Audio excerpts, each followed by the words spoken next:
आजच्या युनिटमध्ये अर्थातच उद्योग इंडस्ट्रीज यामध्ये आतापर्यंत आपण ब्रिटिशकालीन भारतातील विभिन्न उद्योग व्यवसाय या संदर्भातील पार्श्वभूमी, विभिन्न उद्योग व्यवसायांचा विकास त्या संदर्भातील वाटचाल, त्याचबरोबर रेल्वेचा विकास याविषयी आपण विचार केलेला आहे.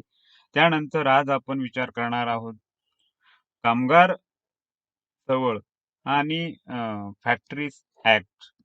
आता या संदर्भात मुळातच प्रारंभी आपण कामगार चळवळ जी काही आहे त्या कामगार चळवळीच्या एकूणच विश्लेषणात्मक दृष्टिकोनातून जो काही विचार आहे तो विचार आपण करणार आहोत. ब्रिटिशकालीन भारतातील कामगार चळवळ आणि या कामगार चळवळीची वाटचाल याविषयी विचार आज आपण या व्हिडिओद्वारे करणार आहोत. आता यामध्ये कामगार चळवळ जी काही आहे ती कामगार चळवळ आणि त्या कामगार चळवळीची जी काही पायाभरणी आहे त्या संदर्भात आपण जर विचार केला तर त्यामध्ये मुळातच भारतामध्ये विभिन्न उद्योग व्यवसायांचा जो विकास आहे तो विकास ज्या पद्धतीने होत गेला त्याचबरोबर उद्योग धंद्यांमध्ये, उद्योग व्यवसायांमध्ये रोजगार कमवणारा जो काही कामगार वर्ग आहे तो कामगार वर्ग देखील उदयास आला आणि या कामगार वर्गाच्या दृष्टिकोनातून जर आपण विचार केला तर त्यामधील त्या कामगार वर्गाच्या संख्येचा जर या ठिकाणी विचार केला तर विभिन्न उद्योग व्यवसायांमध्ये मोठ्या प्रमाणात कामगार वर्ग जो काही आहे तो कामाला होता आणि म्हणून या संदर्भातील जी काही संपूर्ण व्यवस्था आहे म्हणजे अगदी मुंबईतील पहिली कापड गिरणी असो, त्याचबरोबर पहिली तागाची कलकत्त्यामधील गिरणी असो किंवा चहा उद्योग असेल, अशा विभिन्न उद्योगांमध्ये कामगार जे काही आहेत त्या कामगारांची जी संख्या आहे ती संख्या ही दिवसागणिक मोठ्या प्रमाणात वाढलेली दिसून येते आणि म्हणून अशा कामगारांच्या संदर्भातील वाढती संख्या आणि त्या कामगारांच्या विभिन्न समस्या या संदर्भात जर आपण विचार केला तर यातूनच मुळातच कामगार वर्गाचा जो काही उदय आहे, कामगार चळवळीचा जो काही उदय आहे तो उदय झालेला दिसून येतो. आता कामगार वर्गाच्या या संदर्भातील ज्या काही निगडीत समस्या आहेत त्या विभिन्न पद्धतीच्या होत्या. भारतातील एकूणच औद्योगिकरण हे ज्या पद्धतीने वाढत गेले त्या दृष्टिकोनातून या औद्योगिक वाढीबरोबरच कामगार वर्गाचा जो काही विस्तार आहे तो विस्तार देखील होत गेला आणि या विस्ताराबरोबरच जी काही कामगारांची जी काही विभिन्न प्रश्न होती ती देखील निर्माण होत गेली आणि या दोन्ही दृष्टिकोनातून जर आपण विचार केला म्हणजे एका बाजूला कारखानदार आणि दुसऱ्या बाजूला कामगार अशा संदर्भातील ही जी काही दोन ध्रुव होती या संदर्भातील या दोन ध्रुवांमधल्या तर एकूण व्यवस्था आपण बघितल्या तर त्यामध्ये कामगारांची जी काही व्यवस्था होती, कामगारांच्या संदर्भातील अनिश्चितता आणि म्हणून त्या दृष्टिकोनातून मुळातच भांडवलदार वर्ग जो काही होता त्या भांडवलदार वर्गाने चालवलेले शोषण आणि म्हणून या सर्व दृष्टिकोनातून जर आपण विचार केला तर त्या समस्या ज्या काही आहेत त्या कामगार वर्गात असंतोषाला कारण असंतोषाच्या दृष्टिकोनातून म्हणजे कामगार वर्गाचा जो काही असंतोष होता तो असंतोष हा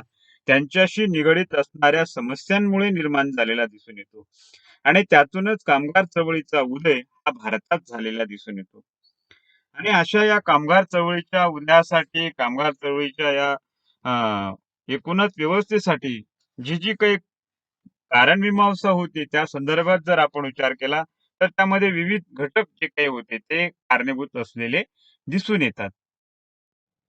कामगार चळवळीच्या उदयासंदर्भातील जर आपण एकूणच पार्श्वभूमी जर विचारात घेतली तर त्यामध्ये विभिन्न घटक जे आहेत ते घटक हे कारणीभूत असलेले दिसून येतात.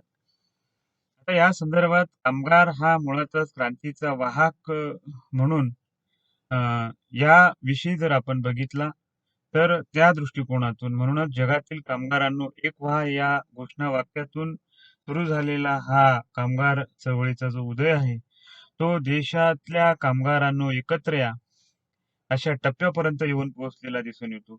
आता या संदर्भातील कारणमीमांसा जर आपण विचारात घेतली तर त्यामध्ये जे काही विभिन्न घटक जे आहेत ते घटक या ठिकाणी कारणीभूत असलेले दिसून येतात म्हणजे कामगार चळवळीची विभिन्न जी काही कारणे आहेत, पार्श्वभूमी आहे ते आपणास दिसून येते. यामध्ये मुंबईतील कापड गिरणी आता याच्यामध्ये मुळातच ज्या पद्धतीने मँचेस्टर मधील गिरणीवाल्यांनी मुंबईतील कापड गिरण्यांच्या यशाने त्यांच्या उद्योग धंद्यांवर विपरीत परिणाम होईल हे ओळखून, हे जाणून भारत सरकारला फॅक्टरी ऍक्ट बाबत सूचित केलेले होते, सुचवलेले होते आणि त्यामुळे मुंबईतील कापड गिरण्यांना मुळातच आळा घालता येणार होता. हा मुंबईच्या भरभराटीला रोखून धरण्याचा हा प्रयत्न होता. आणि म्हणून ही व्यवस्था जर आपण विचारात घेतली तर या ठिकाणी हा दृष्टिकोन जो काही आहे हा दिसून येतो. त्याचबरोबर मुंबईतील गिरणी मालकांची जी काही संघटना होती, ती संघटना जर आपण बघितली तर ब्रिटिश शासनाने मँचेस्टर मधील गिरणी मालकांना आपल्या दबावाखाली येऊन फॅक्टरी ऍक्ट लागू करतील या भीतीने मुळातच ही जी काही मुंबईत ही जी काही कापड गिरणी मालकांची जी काही संघटना होती, ती संघटना संघटित करण्यात आलेली होती. ती संघटना स्थापन करण्यात आलेली होती आणि त्यांना मुळातच कामगार हितापेक्षा स्वहित जे काही होते ते स्वहित महत्वाचे वाटत होते. आणि म्हणून ही जी काही गिरणी मालकांची संघटना होती, ही संघटना आपल्या स्वार्थासाठी संघटित झालेली होती आणि कामगारांच्या दुःखाला वाचा फोडणारी मात्र नव्हती याची जाणीव कामगार वर्गाला होती. आणि त्यामुळे या संदर्भातील जो काही विचार प्रवाह आहे, तो विचार प्रवाह जर आपण विचारात घेतला तर त्यामध्ये मुळातच अगदी त्या संदर्भात काही तत्कालीन वृत्तपत्रांनी या संदर्भातील या व्यवस्थेला म्हणजे अगदी नेटिव्ह ओपिनियन असेल, राप गोपतार असेल, या वर्तमानपत्रांनी फॅक्टरी ऍक्टला विरोध केला, तर इंदू प्रकाशने कायद्याच्या बाजूने मत मांडलेले दिसून येते. म्हणून या संदर्भातील हे जे काही विचार प्रवाह आहे, हे विचार प्रवाह देखील या ठिकाणी विचारात घेणे हे क्रमप्राप्त ठरते. त्यानंतर एकूणच या कामगार चळवळीची वाटचाल जर आपण विचारात घेतली तर कामगार चळवळीच्या वाटचाली संदर्भातील हा जो काही प्रवास आहे, तो प्रवास आपण जाणून घेऊया. मुळातच कामगार चळवळीच्या इतिहासात एक महत्वाचा मूलगामी स्वरूपाचा भाग म्हणजे स्वदेशी चळवळ. कामगार चळवळीच्या इतिहासातील स्वदेशी चळवळ हा एक महत्वाचा टप्पा मानला जातो, महत्वाचा वाटचालीचा भाग मानला जातो. कारण या काळात अगदी सी.आर. दास असतील, बिपिनचंद्र पाल असतील, अशा नेत्यांनी कामगार संघटना स्थापन केली आणि त्यांना कायदेविषयक सल्ले पुरवणे, संप काळात मदत करणे याबाबत पुढाकार घेतलेला होता. आर्थिक कारणासाठी हा जो काही कामगार तत्कालीन वर्ग या राजकीय प्रशासनाच्या आणि राजकीय दृष्टिकोनातून जो काही होता तो संघर्ष या ठिकाणी चालू होता. आणि म्हणून आपल्या हितासाठी आणि आपल्या हितसंबंधाची जोपासना करण्यासाठी या दृष्टिकोनातून हा वर्ग जो काही होता, हा वर्ग या ठिकाणी अस्तित्वात असलेला दिसून येतो. त्यानंतर ट्रेड युनियनची स्थापना. आता यामध्ये राष्ट्रवादी नेत्यांनी मुळातच ही जी काही ट्रेड युनियन नावाची संघटना आहे, ती संघटना स्थापन केली, त्यासाठी पुढाकार घेतला आणि त्या संदर्भात भारतीय कामगार नेते हे कामगारातून उदयास आलेले नव्हते, तर राजकीय पक्षातील नेते कामगारांचे नेते झाले. म्हणजे अगदी 1920च्या संदर्भात जर आपण विचार केला तर राष्ट्रीय पातळीवर अनेक संघटना ज्या काही होत्या, त्या संघटना या स्थापन झालेल्या होत्या आणि या संघटनांच्या अनुषंगाने हा विचार जो काही आहे तो या ठिकाणी पूरक ठरतो. त्यानंतर ऑल इंडिया ट्रेड युनियन. आता मुळातच 1920 मध्ये ऑल इंडिया ट्रेड युनियनची जी काही स्थापना आहे ती स्थापना करण्यात आलेली होती. या संघटनेला मुळातच मुंबईतील कामगाराशी असलेले संबंध, त्यांची प्रेरणा ही कारणीभूत होती आणि म्हणून संघटनेचे तत्कालीन अध्यक्ष लाला लजपतराय हे मुळातच या संदर्भातील एक महत्वाचा जो काही त्यांचा वाटचालीचा भाग होता, योगदान होतं, हे देखील या ठिकाणी दिसून येते. या संघटनेचे जे काही धोरण होते त्या धोरणासंदर्भात जर आपण विचार केला तर आर्थिक प्रश्नाबरोबरच राष्ट्रीय राजकारणात सहभागी होण्याचे जे काही धोरण होते ते दिसून येते. म्हणजे अगदी सी.आर. दास, त्याचबरोबर सरोजिनी नायडू, जवाहरलाल नेहरू, सुभाषचंद्र बोस हे राष्ट्रीय नेते या संघटनेत पुढे अध्यक्ष झालेले दिसून येतात. आणि म्हणून एकूणच या संदर्भातील ही जी काही संघटना होती, ही संघटना या वाटचालीमध्ये एक महत्वाचा जो काही टप्पा होता तो टप्पा मानला जातो. एक महत्वाचा रोल, महत्वाची भूमिका या संघटनेची या संदर्भात वाटचालीमध्ये आपणास दिसून येते.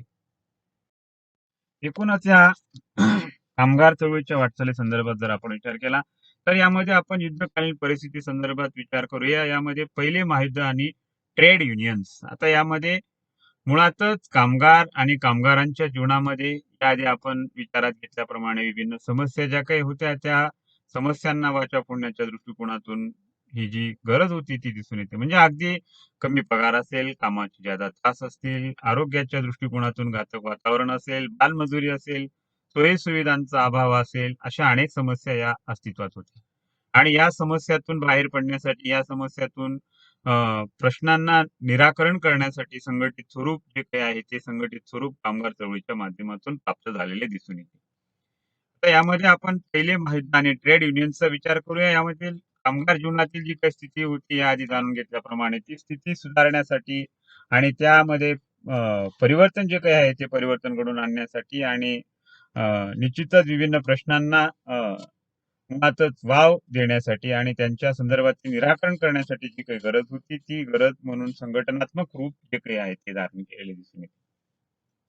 आता यामध्ये या काळात अगदी बिपिनचंद्र पाल, सी.आर. दास यासारख्या नेत्यांनी कामगार संघटना स्थापन करणे, कायदेविषयक सल्ले पुरवणे यासारख्या कामामध्ये मदत केलेली दिसून येते. म्हणजे 1917 मध्ये रशियात साम्यवादी क्रांती जी काही आहे ती साम्यवादी क्रांती झाली आणि या साम्यवादी क्रांतीच्या संदर्भातील म्हणजे या व्यवस्थेमुळे, या घटनेमुळे आंतरराष्ट्रीय मजूर संघटनेने कामगार प्रश्नांना आंतरराष्ट्रीय स्वरूप जे काही आहे ते स्वरूप प्राप्त करून दिले. आणि म्हणून या दृष्टिकोनातून हा एक महत्वाचा भाग या दरम्यान जो काही आहे तो झालेला दिसून येतो. आणि म्हणून या संपूर्ण व्यवस्थेमुळे ऑक्टोबर 1920 मध्ये मुंबईत ऑल इंडिया ट्रेड युनियनची जी काही संघटना आहे ती स्थापन करण्यात आलेली दिसून येते. त्यानंतर दुसऱ्या महायुद्धादरम्यान कामगार चळवळीचा जर आपण विचार केला तर आपणास ज्ञात आहे 1939 मध्ये हे महायुद्ध सुरू झालेले होते. या महायुद्धाच्या संदर्भातील एकूण जर संपूर्ण विचार जर आपण बघितला तर त्यामध्ये ट्रेड युनियन्स राजकीय घडामोडींपासून दूर राहील आणि त्या संदर्भातील जी काही व्यवस्था होती ती मात्र या ठिकाणी दिसून येत नाही. म्हणजे ट्रेड युनियन राजकीय घडामोडींपासून दूर राहिल्या नाही. मुंबईत कामगार हे जगातील पहिले कामगार की ज्यांनी सर्वप्रथम ऑक्टोबर 1939 मध्ये युद्धविरोधी संप केला. जवळपास 90,000 कामगार या संपात उतरलेले होते. पुढील काळात देखील अनेक संप झाले. अगदी साम्राज्यवादाच्या विरोधातील संपूर्ण व्यवस्था असेल आणि म्हणून ही जी काही व्यवस्था होती त्यामध्ये मुळातच या कामगारांच्या समस्यांच्या निराकरणासाठी संघटित रूपक धारण करणारी, संघटित व्यवस्था धारण करणारी होती. आणि म्हणून या अगदी चले आंदोलनाचा जरी काळ आपण बघितला तर त्यामध्ये आयटक मधील राष्ट्रवादी विचारसरणी आणि कामगारांना या संदर्भातील जो काही त्रास होता तो देखील सहन करावा लागलेला दिसून येतो. आणि म्हणून या संदर्भातील एकूण वाटचालीचा हा जर विषय आपण बघितला तर या ठिकाणी हा दिसून येतो. आणि या अंगाने जर आपण विचार केला तर एकूणच कामगार चळवळीची जी काही ही वाटचाल आहे, हा जो प्रवास आहे, हा प्रवास या संदर्भात आपणास दिसून येतो.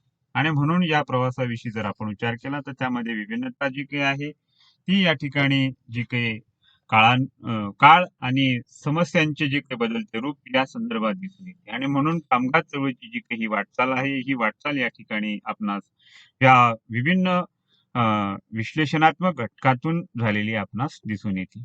या ठिकाणी आपण थांबूया. धन्यवाद.